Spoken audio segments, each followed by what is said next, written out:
cette technologie va être très importante. Vous savez, regardez, nous avons fait partie d'une énorme révolution dans l'investissement via les ETF. Nous pensons que les ETF vont complètement changer notre manière d'investir. Je crois que la prochaine génération de marché, la prochaine génération de titres sera la tokenisation des titres.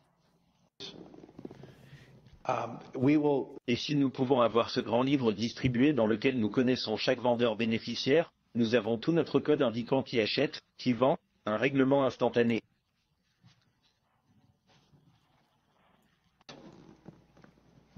Et réfléchissez-y, cela change tout l'écosystème. BlackRock fait allusion à XRP. Sans dire XRP, c'est un peu ça que qu'est-ce que je vois.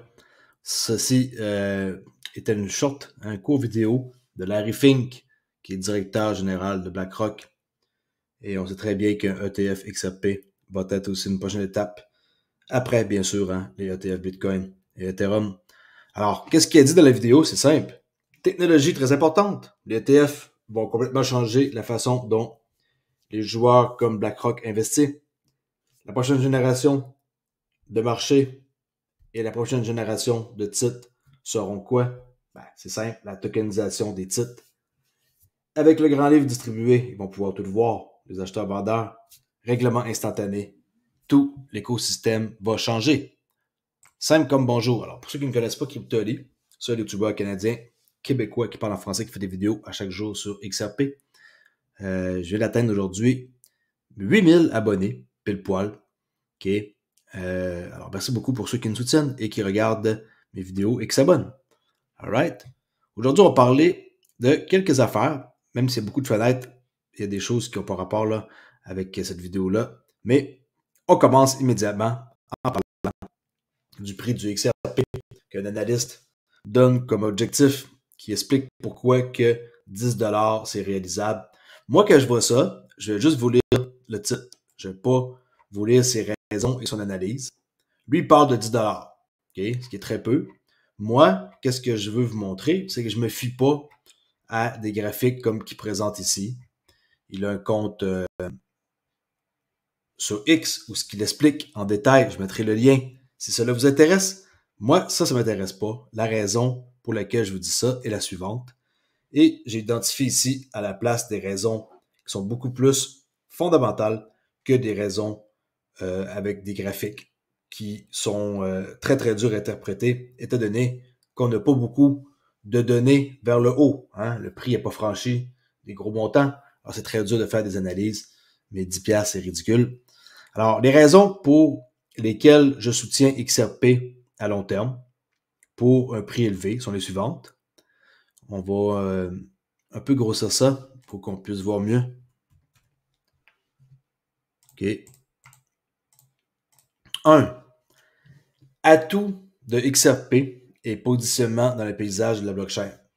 XRP en tant que monnaie déflationniste opère de manière hautement efficace en tant que jeton natif du XRP Ledger. Avec une décennie d'existence, le XRP Ledger, une blockchain décentralisée et open source, se distingue en tant que pionnier dans l'écosystème DeFi, introduisant le premier DEX, des tokens stables et des fonctionnalités avancées sans risque de contre-intelligent. XRP est largement adopté par des entreprises et institutions pour les règlements de devises et les transactions transfrontalières. Ça, c'est la raison 1, OK. Ajout de XRP et positionnement dans le paysage blockchain. 2. Approbation et usage aux États-Unis. XRP a obtenu l'approbation aux États-Unis en tant que non-sécurité le 13 juillet dernier de l'année 2023. Plutôt, on est en 2024. Libérant son utilisation et son échange sans entrave réglementaire. Cette décision ouvre la voie à de nouveaux cas d'utilisation, attire des développeurs et stimule des projets innovants sur le réseau XRPL. 3. Potentiel de capitalisation boursière. Okay, le fameux cap boursier. J'en ai parlé dans pas ce document-là. Le document que j'ai fait, celui-là, où j'avais beaucoup de lecture. On va voir ici tantôt d'autres choses par rapport à l'ETF, mais le document que j'ai fait, il y a quelques vidéos, qui montre pourquoi que XRP est le meilleur investissement de tous les temps. Vous vous souvenez, si vous avez regardé mes anciennes vidéos qui datent de quelques jours, j'en ai parlé. Alors, qu'est-ce que je veux dire par potentiel de capitalisation boursière? J'en parle dans le document qui est ici. S'il y en a qui veulent la voir, faites-moi signe, je le mettrai dans Google, dans mon Google Drive avec un lien de partage. Alors, OK. 3. Potentiel de capitalisation boursière. La capitalisation boursière actuelle de XRP est considérée comme sous-évaluée par rapport à son potentiel complet, tenant compte des récents développements. Des perspectives de croissance significatives sont anticipées grâce à des développements futurs. Vous voyez, moi, je vois plus sur qu'est-ce qui s'en vient par rapport au développement de leur blockchain et non juste faire un article sur de crypto basique, qui est bourré de publicité d'ailleurs. Là. Quand on clique, ça l'apparaît partout. Et avec des chiffres, puis des puis avoir puis de l'autre, là, c'est assez mélangeant à lire. OK. Évolution du XRPL et l'expansion des fonctionnalités. Le XRPL connaît une transformation majeure, passant d'une blockchain orientée vers les paiements à un écosystème adaptable. Avant, c'était juste comme paiement. Maintenant, on va avoir un écosystème adaptable. De nouvelles fonctionnalités et développements tels que les NFT. Ça, c'est correct, c'est déjà les hooks. On peut voir que Xom s'est transformé en Xamen, et que ils vont pouvoir faire leur opération sur le XRP Ledger ou le réseau Xao, qui est les hooks, pour les comptes intelligents. AMM, qui n'est pas encore en marche, mais ça sent bien. La sidechain, EVM, les DID, sont intégrés pour élargir davantage l'utilité des fonctionnalités et du développement d'évolution de leur blockchain. Participation active des projets sur le XRP Ledger. Actuellement, des centaines de projets exploitent les capacités du XRPL, injectant de nouvelles idées et cas d'utilisation. Les développements en cours attireront une nouvelle vague de développeurs et de créateurs, renforçant la viralité du réseau et la demande continue. J'ai parlé des statistiques, comment que maintenant, il y a beaucoup de transactions. Si vous écoutez mes vidéos, alors c'est très encourageant de voir qu'est-ce qui se passe depuis à peu près les 4-5 derniers jours. OK? C'est plus des raisons comme ça, moi, que je vois qui me fait croire que le XRP, sur le long terme, va avoir un prix élevé. Pas juste un graphique avec une analyse, puis diffuser ça, là, puis mélanger le monde comme ça avec toutes sortes de bannières partout et de textes. Alright? Les détenteurs d'XRP ont franchi le cap des 5 millions de portefeuilles. OK? Alors ça, c'est une nouvelle que j'ai trouvée sur YouTube. Et je tenais à vous en faire part. Alors que 2023, bon, est fini. La 6e plus grande crypto-monnaie en termes de capitalisation boursière est sur le point d'atteindre 5 millions de détenteurs, qui avait 4 979 903. Et là maintenant, ça a atteint ça. OK? 5 millions de portefeuilles. Il y a des portefeuilles là-dedans qui sont pas actifs en passant, là. C'est pas 5 millions de portefeuilles actifs. Il y a un paquet de monde là-dedans, soit qui ont perdu leur clé d'accès, leur mot de passe, soit qu'ils ont carrément abandonné des portefeuilles avec juste la réserve dedans. Toutes sortes de choses qui peuvent arriver, là. C'est pas 5 millions de portefeuilles actifs, pas du tout. La cap boursier de la crypto 1.8, alors c'est très bon. Bitcoin 45 182. On a augmenté de pas mal hier, de comme 7% en 24 heures. Là, on est une nouvelle journée. Mais ça reste que Bitcoin est très dominant et très fort. Regardez sur les 7 derniers jours. OK. On a vraiment une belle montée à partir du 1er janvier, là, pour le nouvel an. Donc, ils doivent être contents d'avoir fait de l'argent, hein, dans cette montée-là. OK. J'ai publié sur la section communauté de ma chaîne le lien du portefeuille. Maintenant, on peut avoir accès au portefeuille le même que je vois. Il y avait une solution, je l'ai trouvée, c'était une option sur CoinGecko. Maintenant, vous cliquez ici et vous êtes capable d'accéder au portefeuille. D'accord? Même affaire que qu'est-ce que vous voyez. La seule affaire que vous ne voyez pas, ça va être, je crois, le 100 $. Perte et profit, c'est un petit peu différent. Qu'est-ce que vous voyez là?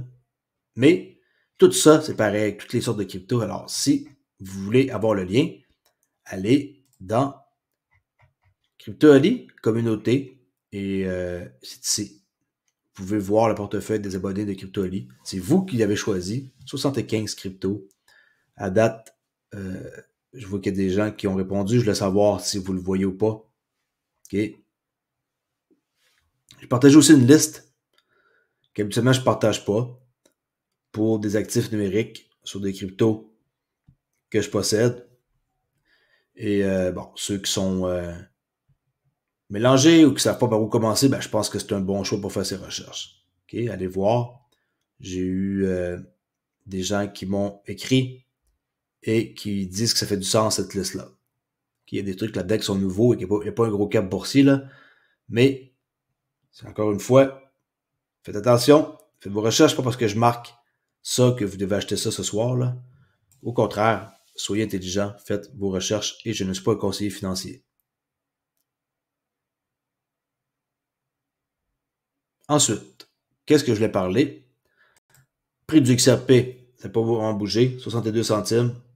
Toujours mon scénario bullish à 74 centimes 88 si on brise le swing high là du monthly, du mois de novembre. Là. Si on grossit ça. Okay. Si on brise le haut de cette bougie-là du mois de novembre, 74,88, je suis comme genre positif pour 87 cents, 1,06 $, 2,44 $, excusez-moi, 1,24 $, 1,42 $, 1,60 $. Et quatrième déviation ici, standard de déviation, 2,15 $. Okay? Quand, CryptoAli, quand? Je sais pas. Il y a des cycles. J'ai fait autrefois une analyse et je vous ai montré des cycles qui existent. Comme par exemple, celui-ci, je me trompe pas. C'est un cycle. On peut aller voir. Avant, je vais juste sauver ma charte. OK.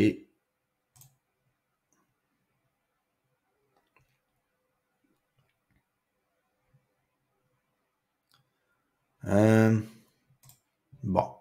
C'est pas ça. Attendez un instant. Loader. Ah, il est là. OK. Ça, c'est mon fameux graphique avec mes cycles. Partez pas en peur, là, si vous ne connaissez pas.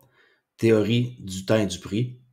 Alors, mes cycles que j'ai faits sont ici. Je vous ai parlé qu'on était dans le cycle entre septembre 2023 et on va aller jusqu'au cycle ici, mai 2024. Alors, entre septembre et mai, on est dans un cycle et vu qu'on tient toujours au-dessus de cette ligne-là, 1-1, on n'a pas à s'inquiéter. Si on perce en dessous de ça, je vais m'inquiéter. Mais pas m'inquiéter dans le sens, je vais vendre mes XRP, je capote. Pas dans ce sens-là. Dans le sens que, côté graphique, ça va plus m'inquiéter. Et peut-être que je vais avoir à refaire un graphique nouveau. Mais avec qu'est-ce que je vois? Il faudrait qu'on perce ici. Puis, s'il y a un petit bout de temps à attendre, là, jusqu'en mai. OK? Alors, c'est le printemps. Après ça, on va tomber de mai le cycle au prochain cycle qui va être ici, en janvier 2025. Et n'oubliez pas un truc, ISO 20022, ça tombe à peu près en novembre 2025 et moi, mon cycle, septembre. 2 mois avance. Tout ça, c'est pas truqué, c'est pas trafiqué. J'ai fait ça de façon honnête. Il n'y a pas aucune donnée là-dedans qui est là pour faire à croire quoi que ce soit. Et idéalement, il faut qu'on passe par-dessus cette ligne-là, que je l'appelle la JAO line. En passant, c'est juste les membres de ma famille, là, les initiales sont là.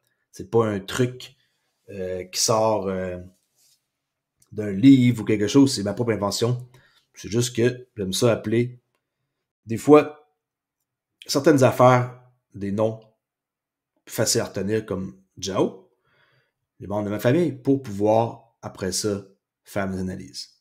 Alright? Alors, faites-vous-en pas si vous voyez ça avec des carrés, puis des cercles, puis blablabla.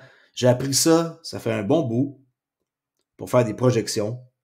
J'ai utilisé la même affaire pour H-bar quand j'ai fait une analyse de prix futur. Puis, je sais qu'il y en a qui veulent avoir des analyses de prix futur, mais j'en fais pas. OK? J'en fais une fois de temps en temps, mais c'est pas un truc que j'ai l'intention de faire à chaque jour pour faire plaisir aux gens. Par la suite, les gens, ils vont faire des screenshots et ils vont arriver dans 1 an, 2 ans, 3 ans, 4 ans. Ah, t'as même pas dit la bonne affaire, blablabla. OK? J'ai pas envie de m'embarquer dans cette voie-là. C'est pas parce que je fais une prédiction qu'elle va arriver. Il y a des chances que ça l'arrive, mais il y a aussi des chances que ça n'arrive pas. C'est des prédictions.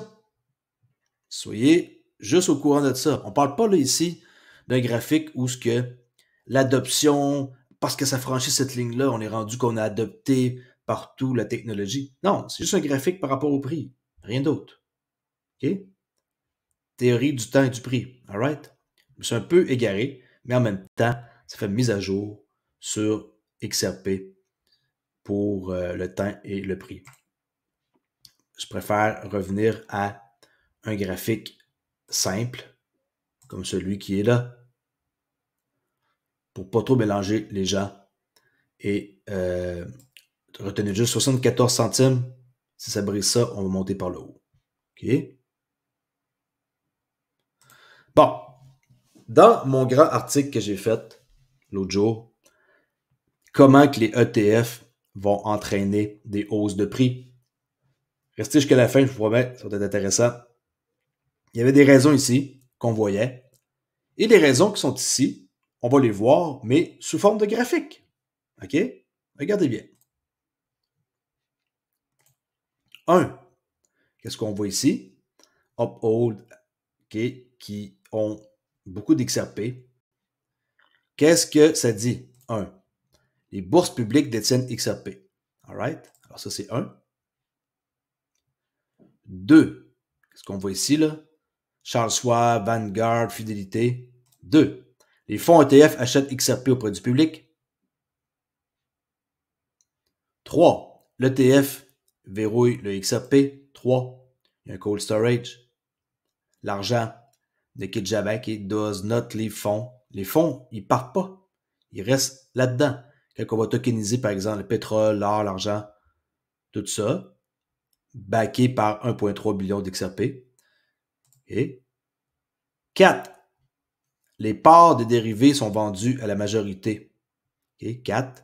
Les parts des dérivés sont vendues à la majorité. Majorité, ça c'est le monde comme moi et vous. En réalité, oui puis non, parce que moi, je n'achète pas comme ces gens-là. Je suis pas comme quelqu'un qui a un 401K, c'est aux États-Unis, c'est un fonds de retraite, là. Fonds de pension, fonds de retraite, le monde économise, puis ils ont un fonds de pension. Ils mettent ça dans un 401K qu'ils appellent, un IRA, là. Et ça, c'est les gens normaux. Ça, c'est dans le fond, c'est la population mondiale, là. Les gens normaux qui investissent et qui vont travailler puis qui calculent toute leur vie. Ils font affaire avec qui? Avec des gens comme ça. Ils vont pas sur Binance, là. Les gens normaux comme ça, ils vont pas sur Binance, puis acheter, vendre, aller sur Bitrue, aller sur Uphold. Ils se cassent pas la tête. Votre père, votre mère, ils font pas ça, OK? Ils vont faire affaire avec des gens comme ça. Ils vont payer et eux vont acheter pour vous, par exemple, un ETF Bitcoin. All right? 5. L'offre publique diminue, la demande augmente à la fois de l'ETF et du public. Alors, l'offre publique diminue, la demande augmente. 5. Aussitôt qu'on passe des échanges publics, les positions ils vont augmenter. Et plus ça augmente, ben, qu'est-ce que vous pensez que ça va faire au prix? Le prix n'a d'autre direction que vers le haut. C'est comme ça que le prix va augmenter. C'est pas parce que quelqu'un dit que le prix va aller à 10$ et que c'est réalisable, que le prix va monter. Là, ça prend des fondamentaux derrière ça. Et ça, je viens de vous montrer une image qui vaut 1000 mots. Que ça fait du sens de voir comment que la future machine va opérer. All right? On va voir ici James Pomeroy, Pomeroy, I don't know comment le dire, de HSBC, qui parle des obstacles par rapport à l'adoption des CBDC, puis comment qu'il faut qu'ils fassent pour amener les gens à vouloir l'utiliser. Comment que vous allez convaincre les gens que c'est essentiel, puis que c'est bon pour eux, puis que c'est moins cher, blabla, efficace. Regardez qu'est-ce qu'il va dire. Conditions d'accessibilité. Mais c'est un obstacle. Et il y a beaucoup de gens qui ne voudraient pas de cela. Beaucoup de gens ne voudraient pas avoir un compte CBDC. Beaucoup de gens qui penseraient que ce n'est pas une bonne idée. Beaucoup de gens qui sont opposés à ces choses. Pour des raisons fondamentales liées à la surveillance du gouvernement ou à la banque centrale et à l'accès à ce qu'elle fait. Il pourrait donc être difficile d'obtenir cette utilisation universelle complète, ce qui entre alors dans l'un des grands défis fondamentaux que les CBDC vont devoir relever en termes d'adoption. Comment pouvez-vous convaincre les gens qu'ils sont essentiellement bons pour vous en tant que consommateurs, car ils vont rendre les choses moins chères, efficaces et meilleures à l'avenir? Mais c'est souvent difficile à convaincre. Et je pense que c'est là le plus grand défi. Les solutions techniques en matière d'accessibilité, il existe des solutions. Le plus gros obstacle est de donner envie aux gens de l'utiliser. Et cette autre chose pourrait être un défi. Alors, s'il n'y a pas de bonbons au bout de ça, les gens vont avoir beaucoup de la misère à l'accepter. Mais en même temps, s'ils rendent ça obligatoire, sinon il y a des conséquences. Un peu comme quand on était dans la période de porter le masque. Si tu ne l'avais pas, tu ne peux pas rentrer une place. Alors, tu as le choix de ne pas rentrer pour aller faire ton épicerie dans une place, ou tu as le choix de rentrer, puis tu le mets, puis tu fermes ta gueule, comme on dit en bon québécois. Mais, je veux dire, si ils nous obligent, qu'est-ce qu'on va faire? Si tu es obligé d'avoir qu'est-ce qu'ils nous donnent, sinon tu ne peux pas acheter, ça cause problème jusqu'à épuisement de votre fiat monnaie. Une fiat monnaie, vous n'aurez pas à l'infini. OK? Alors, c'est sûr et certain qu'il va falloir qu'ils mettent un bonbon à l'au bout de ça pour attirer le monde. Mais le monde, ils ne vont pas embarquer facilement. Certaines personnes, oui. Mais en tant que tel, je pense que la génération comme des 18-30 ans, là, eux autres, ils vont avoir pas mal de friction, là, incluant moi, même dans la quarantaine. On va dire les 18-40 ans, ils vont pas mal avoir de friction à adopter ça. C'est ce que je pense. Ça dépend de qu'est-ce qu'ils vont offrir comme bonbons. OK? Il y en a qui sont facilement achetables pour pas grand-chose. La plus grande banque au monde, HSBC, s'associe à la Chine pour faire progresser les CBDC et la crypto. Hong Kong et Ripple, est-ce que c'est en train de vraiment être une association avec leur XRP? Moi, je crois que oui. Alors, regardez ici, qu'est-ce que cette personne a dit. Je vais encore vous épater. C'est crypto. HSBC va faire progresser les projets pilotes de monnaie numérique. Ils sont en train là, de faire avancer leur projet pilote. Hong Kong, qui est HSBC. De CBDC à Hong Kong. Puis je dis HSBC, ben, c'est partenaire avec Ripple, alright? On le sait aussi que HSBC va mettre leur argent chez Betaco. Ça s'est passé durant le Ripple Swell il y a quelques semaines à Dubaï. Ils vont mettre leur argent, leur crypto, tout, qu'est-ce qu'ils possèdent, éventuellement la totalité, chez Betaco comme gardien de sécurité. Hong Kong. HSBC est désormais l'une des plus grandes banques du monde. Nous lisons ici. Il travaille avec Hong Kong. Bien sûr, il travaille avec ce pays là-bas, ce pays à Hong Kong, mais oh, regardez ici. HSBC s'est associé à une société appartenant à Ripple. Oh, je les ai compris. Maintenant, regarde. OK. Alors, quand que je vois ça, je me dis, c'est encore une autre association, c'est encore du monde qui font affaire ensemble, le prix augmente pas. Je vais avoir des commentaires, tu nous montres des trucs, que les banques, qui font plein de trucs, mais il n'y a personne qui nous démontre que le prix monte, par exemple. Ouais, c'est vrai. Pas parce qu'il y a une association que le prix va être reflété nécessairement immédiatement. OK? À partir de hier, le 1er janvier, vous savez qu'il y a 5 nouveaux pays qui ont été désormais associés et qui ont rejoint les BRIC. C'est pour ça que ça s'appelle maintenant BRIC plus, tu sais, BRIC, avec un petit plus comme ça. C'est comme ça qu'ils font.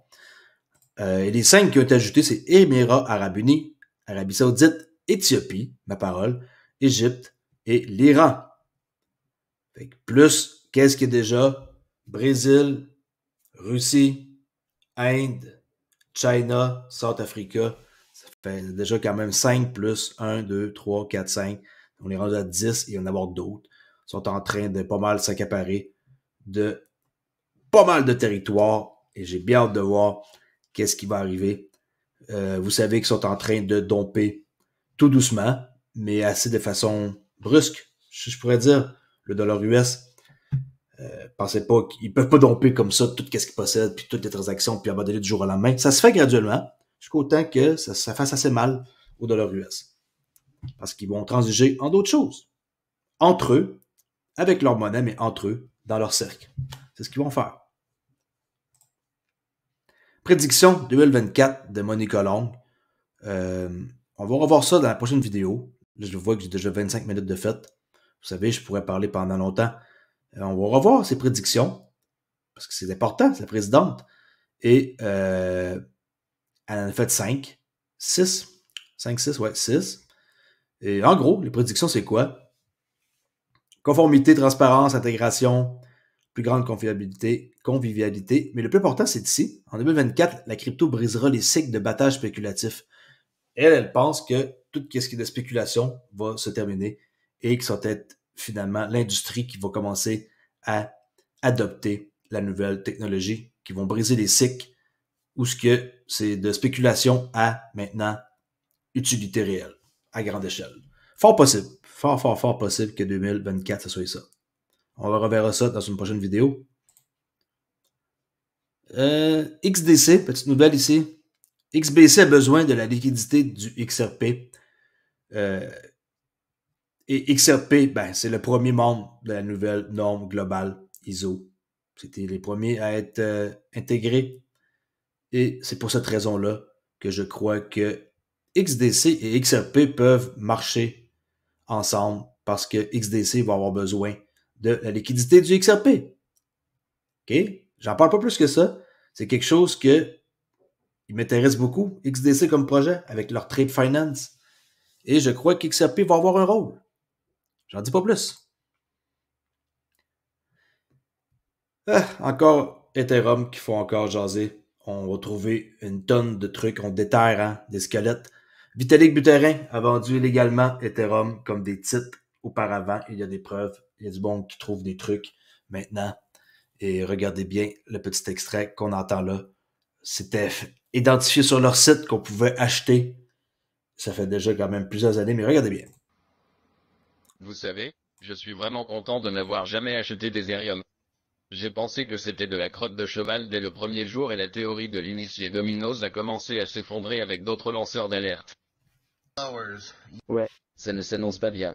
Il parle d'allégations de fraude contre Buterin. Et allégation de fraude contre lui. Vous allez voir la page où ce qu'on pouvait acheter il y a plusieurs années. Je ne sais pas ce qui va se passer, mais je sais ce qui s'est passé. Regardez, c'est ici. An Ether Product Purchase Agreement. Vitalik a Avec les Genesis Cell. réalisé des ventes illégales de titres. C'est dit.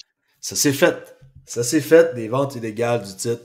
Et ils ont eu pareil une passe droit, les salauds. Et pendant ce temps-là, le XRP lui a été oppressé.